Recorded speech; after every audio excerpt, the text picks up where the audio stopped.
মোহতারাম, সম্প্রতি কাবার পাশে বিয়ের অনুমতি দেওয়া হয়েছে। মালয়েশিয়া, ইন্দোনেশিয়ান অনেক ভাইয়েরা বোনেরা কাবার পাশে বৈবাহিক কার্যক্রম সম্পাদন করছেন। এরকম ভিডিও সামাজিক মাধ্যমে এখন দেখা যাচ্ছে। কাবার পাশে বিয়ে করাতে আলাদা কোনো ফজিলত আছে কিনা এবং মসজিদে বিয়ের ব্যাপারে ইসলামে শরিয়ার ভাষ্য কী? ভেরি ভেরি ইম্পর্ট্যান্ট একটা বিষয়। আমাদের সমাজে অনেক ভাইয়েরা আছে, বোনেরা আছে যারা বিয়ে শাদী করার জন্য থাইল্যান্ডে যান, ব্যাংককে যান, হানিমুনে আপনারা মালদ্বীপে যান, অনেকে আছে। কিন্তু মালয়েশিয়ার একটা টেন্ডেন্সি বা চেতনা হচ্ছে বিয়ে শাদী তারা যদি বাড়িতেই করে, বিয়ের পরপরই তারা চলে আসে সৌদি আরবে হজ করার জন্য, উমরা করার জন্য। বাংলাদেশের হাজি ম্যাক্সিমাম পাবেন বুড়াথুরা, যখন একেবারে অচল হয়ে যায়, চলতে পারে না, উজু রাখতে পারে না, তখন যায় হজে। আর সিঙ্গাপুর, মালয়েশিয়া, আরব বিশ্বের এ সমস্ত দেশগুলোর ছেলেরা মেয়েরা যায় যৌবনকালে হজ্জে, ওমরায়। হজ ওমরা এগুলো কিন্তু কষ্টের কাজ। আম্মাজান আয়েশা সিদ্দিকা রাদিয়াল্লাহু তাআলা আনহার হাদিস আল্লাহ রাসূল সাল্লাল্লাহু আলাইহি ওয়াসাল্লাম থেকে তিনি বর্ণনা করেছেন। আল্লাহ রাসূল বলেছেন কি, তোমরা বিয়ের এলান করো, ঘোষণা করো, বিয়ের ওলিমা দাও এবং বিয়ে তোমরা মসজিদে সম্পাদন করো। তো মসজিদে সম্পাদনের ক্ষেত্রে আল্লাহ রাসূলের একটি হাদিস তিরমিজির মধ্যে যেটা পাওয়া যায় এটা আছে, কিন্তু মসজিদেই বিয়ে করতে হবে এটা জরুরি কোনো বিষয় না। এখন হেরেমের পাশে, কাবার পাশে 4-5 দিন আগে আমি একটা ভিডিও দেখলাম, আসলে কলিজা শীতল হয়ে যায়। হেরেমের এই চত্বরটা বুঝেন, এটা কি বরকতের চত্বর। আহা, আমার পরিচিত একজন সিরিয়ান ভাই, তিনি উমরায় এসেছেন নতুন বিয়ে করে। তো গল্প হতে হতে তাকে জিজ্ঞেস করলাম যে নতুন বিয়ে করেছো, 1 সপ্তাহ হয়েছে, এখনই উমরায় চলে আসলা, কারণটা কি? আমি বাচ্চা নিতে যাচ্ছি। তো বাচ্চা নিতে যাচ্ছ, বাড়ি থেকে কি নেওয়া যায় না? স্ত্রীর সাথে মেলামেশা করার পরে আল্লাহ তাআলা তো একটা ফয়সালা করতে পারেন।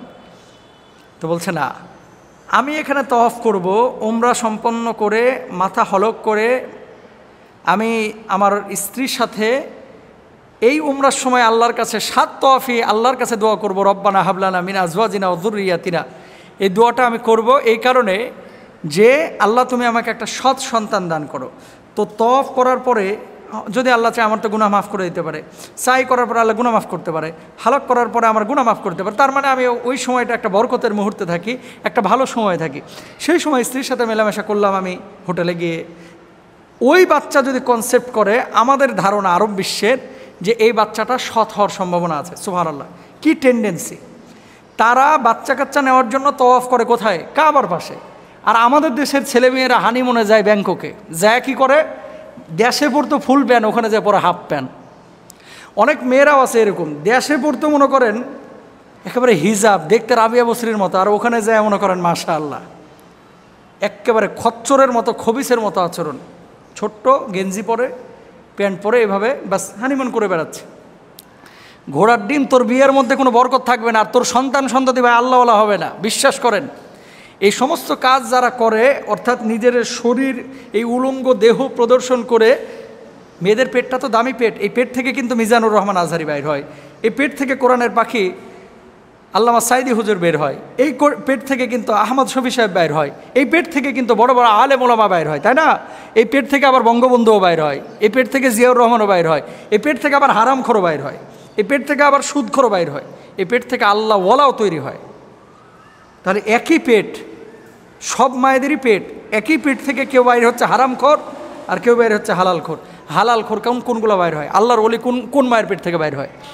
যেই মা নিজে পবিত্র থাকে, যে বাপটা নিজে পবিত্র থাকে, সারা জীবন আকাম কুকাম করবে, আর বাচ্চা নেওয়ার সময় আল্লাহ এমন একটা বাচ্চা দিয়ে যেন হাফেজ বানায় ফেলতে পারে। তুই তো নামাজ পড়িস না, ফজরের জোহরের নামাজ ঠিক মতো তুমি পড়ো না, রোজা ঠিক মতো তুমি করো না, হালাল হারাম তুমি তোয়াক্কা করো না, নিজের বউকে তুমি পর্দায় রাখো না, আর ছেলেটাকে তুমি মিজান আজহারি বানাইতে চাও। এত সোজা না। মনে রাখবেন, আপনি আপনার সন্তানকে মানুষ যদি করতে চান, এই সন্তানের জন্য কতটা হালাল পথ আপনি বেছে নিয়েছেন, এই সন্তানের জন্য কতটা হারাম আপনি বর্জন করেছেন, এই সন্তানের জন্য নিজে কতটুকু পরিশ্রম করেছেন, এটা কিন্তু আল্লাহ দেখবে। আল্লাহ এমনি যাজা দেবে না, আল্লাহ এমনি যাজা দেবে না। সুতরাং বি কেয়ারফুল। হেরেমের পাশে আপনারাও পারলে যে বিয়ে করেন, যারা বিয়ে করেননি এই সমস্ত যুবক যুবতী, অনেকে টাকা পয়সা কামাইছে, 2 লাখ 4 লাখ 5 লাখ 10 লাখ জমে গেছে, বিয়ে ঠিক হয়েছে, বাস কোনো মতে সৌদি আরবে যান, যাওয়ার পরে হেরেমের পাশে বিয়েটা সম্পাদন করেন। এখন তো সরকারও অনুমোদন দিয়েছে, বরকতের জায়গা তো আল্লাহ তাআলা চাইলে বরকত দেবেন ইনশাআল্লাহ। আল্লাহ তাআলা সবাইকে বুঝার তৌফিক দান করুন।